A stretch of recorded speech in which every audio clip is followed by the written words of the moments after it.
आप सोच भी नहीं सकते।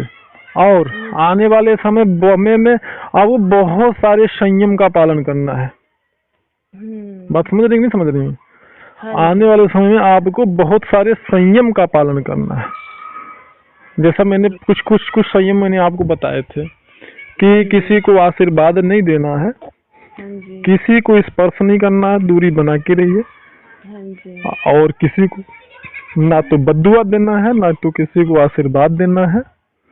और भोजन पूर्णतः सात्विक होना चाहिए, कोई तेल मसालेदार इधर उधर ये सब कुछ नहीं।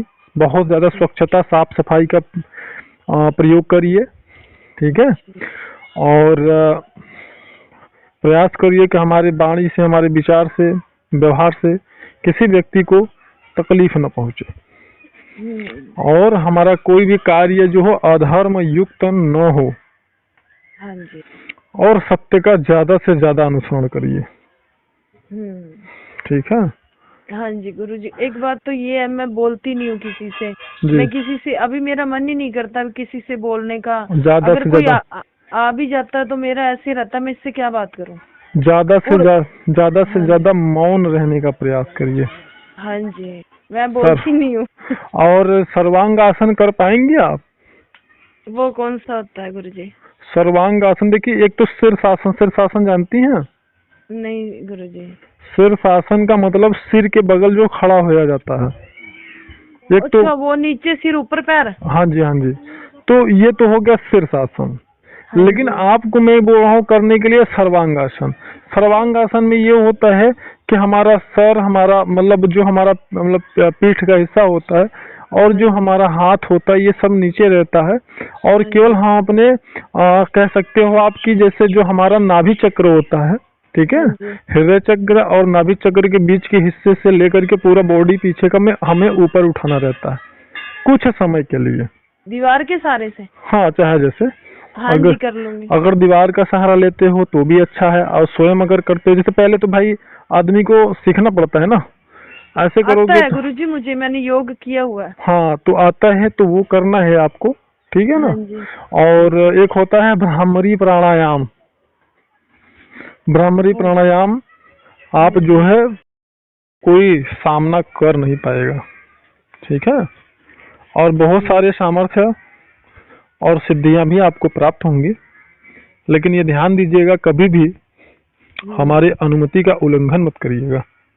हाँ, अगर कोई भी चीज है हमसे बिना पूछे, हमसे बिना समझे आपको उसका प्रयोग नहीं करना है, ठीक है।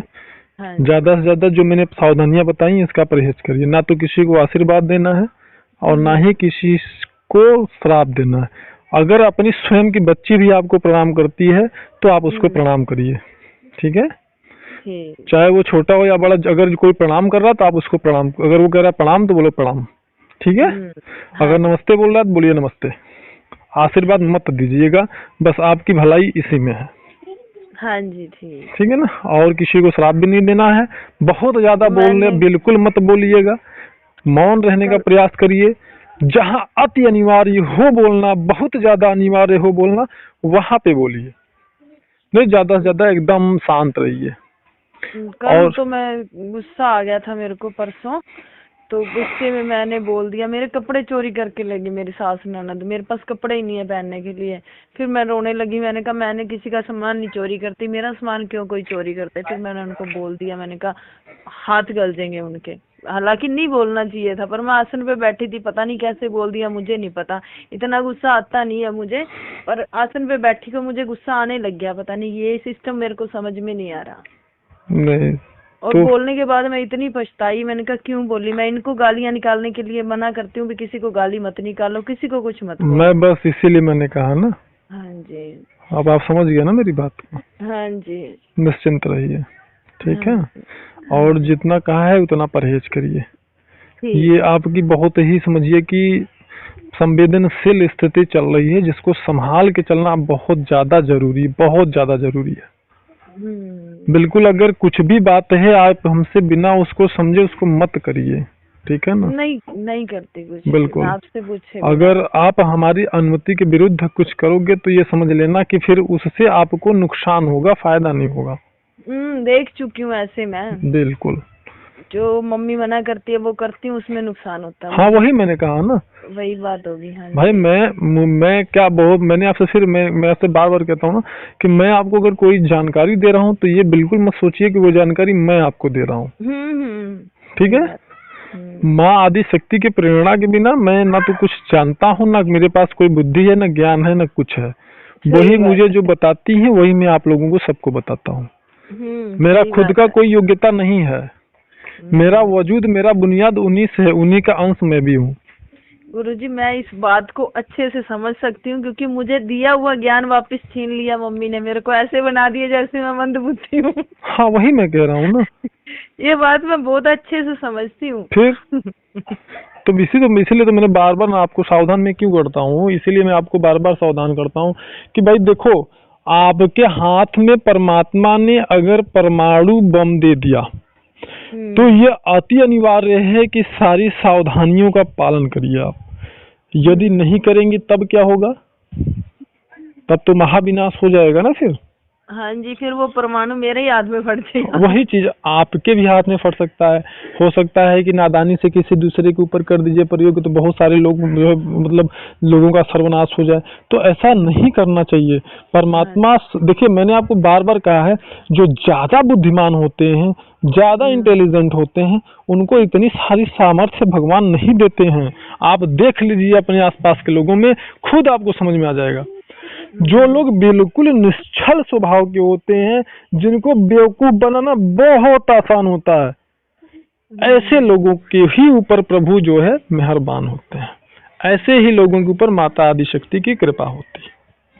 ठीक है? तो बिल्कुल आप प्रसन्न रहिए, एकदम प्रसन्न रहिए। माँ ने आपको अपना अगर बेटी माना है तो ये समझिएगा कि कोई दुनिया की ताकत आपका बुरा नहीं कर सकती। ठीक है ना? लेकिन सावधानियों को समझना जरूरी है, नहीं तो उससे आपको नुकसान हो सकता है। हाँ जी। बस, और कठोरता से साधना करिए, सावधानियों का पालन करिए। 3 घंटे 4 घंटे का ध्यान करिए, प्रयास करिए कम से कम। ठीक है। और मानसिक शाम से शुरू कर दें जी, और मानसिक जाप हमेशा करते रहिए। जब ध्यान करने बैठिए पीछे एक मोटा सा गद्दा बिछा के बैठिए, ताकि अगर आप गिरते हो किसी भी स्थिति में तो फिर चोट ना लगे। और दर्द बर्दाश्त करना ही होगा। और खास करके जैसा कि लोग कहते हैं कि जो एक औरत दर्द को बर्दाश्त कर सकती है, उस दर्द को ना एक आदमी बर्दाश्त नहीं कर सकता। ठीक है ना?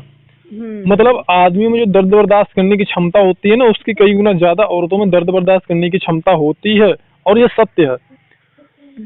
तो कुल मिला के अपनी सामर्थ्य को पहचानिए, और इस दर्द को जितना ज्यादा बर्दाश्त करेंगे उतना ज्यादा श्रेष्ठता को आप जल्द से जल्द प्राप्त करेंगे।